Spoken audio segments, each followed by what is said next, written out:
See from here, Jake Paul won the fight. Jake Paul won. Congratulations to you, Jake Paul, on the spectacular victory. Congrats. I want to talk a little bit about the fight. Tyron Woodley didn't do as good as I wanted him to do. I'm not gonna lie. Once again, an opponent of Jake Paul did not do what I wanted them, but this one went the distance. And Jake did not knock him out. Jake did what Jake could do, which was survive. Jake survived towards the last rounds because I'd say the first 3 to 4 rounds was all Jake. There was no debate. Tyron Woodley had I think in the third round he had a very good left hook to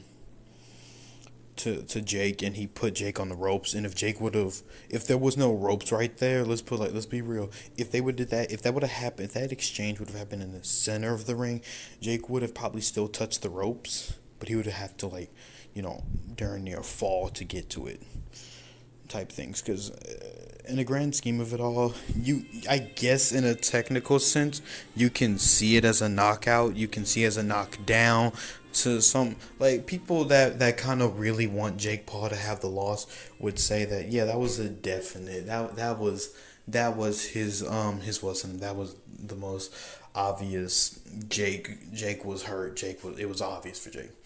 Tyron Woodley got hurt in the fight, but it looked like he recovered extremely quicker than I thought he would. I thought, because early on Jake was throwing good jabs to the body, and it really screamed to me that Jake was going to walk through Tyron Woodley in this fight, just purely off of skill wise. He wasn't going to outpower Tyron.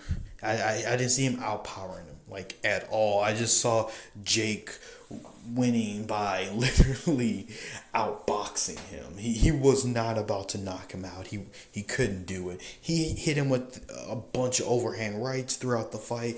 But that even then, the one that you would think would have been the knockout one, that I think anyone when it hit, I think a lot of us, when we saw it happen, it looked like, oh no, this could be it. As soon as it connected, boom, he took that.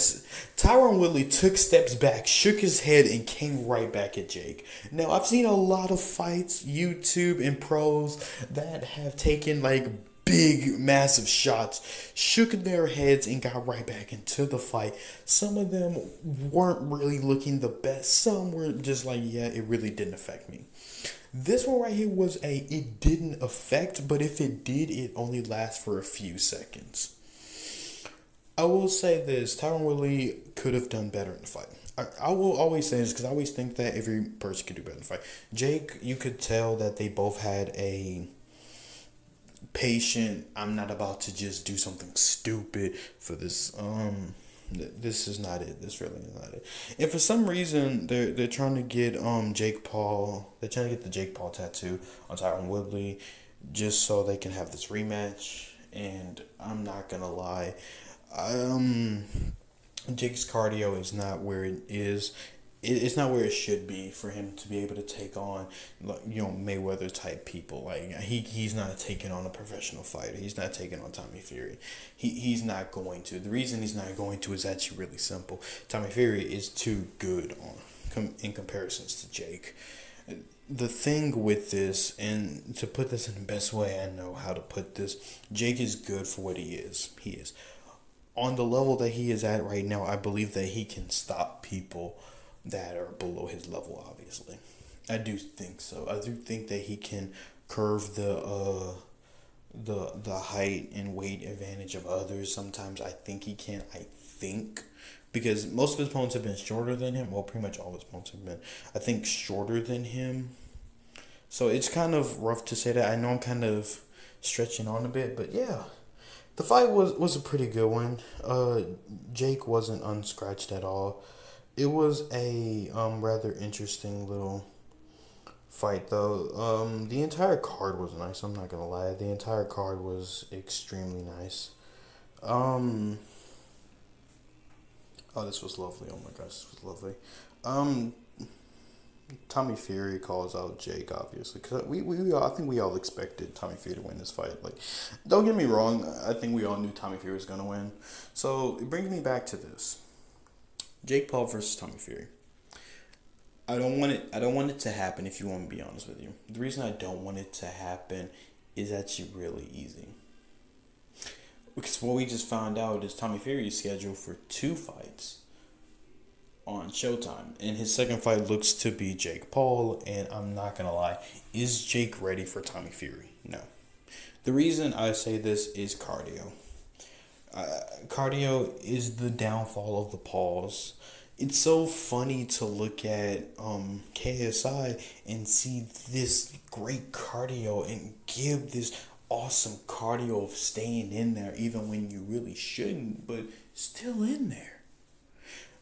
Logan barely could make it through Mayweather's fight. Could barely do it. Could barely do it. I think the best cardio we've ever seen from Logan would have to be when he went against KSI the second time. He looked less tired. He looked like he could have gone a few more rounds, while KSI looked tired for the first time in a fight like this. So I would say that.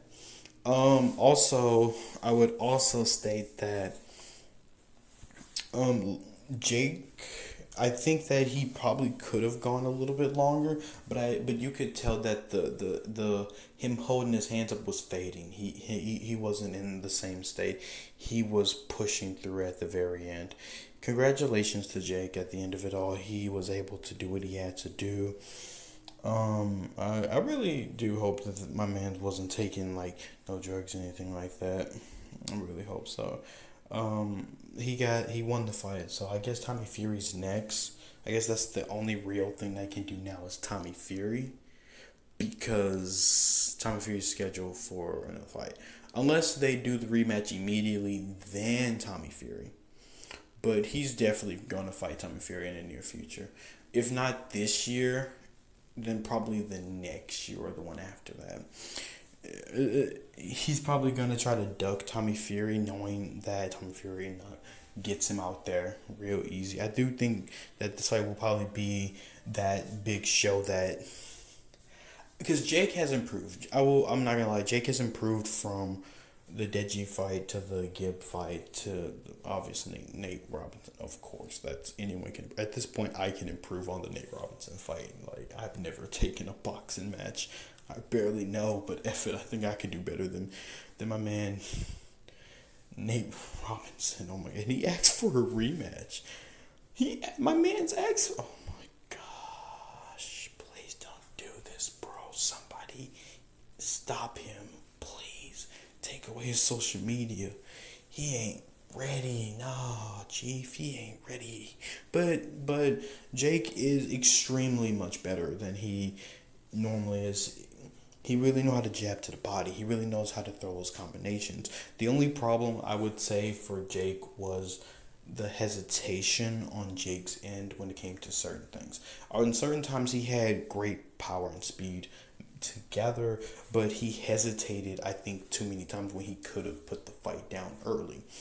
When he was in shape and ready, he had the energy to keep going, he could have put the fight down. He really could have put Tyron Woodley easier down, because Tyron Woodley towards the beginning of the fight wasn't really responding to anything Jake was really doing.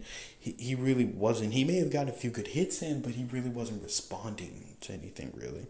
It was more of just parry, I'm ready to dodge and parry everything you have and then give you all I got.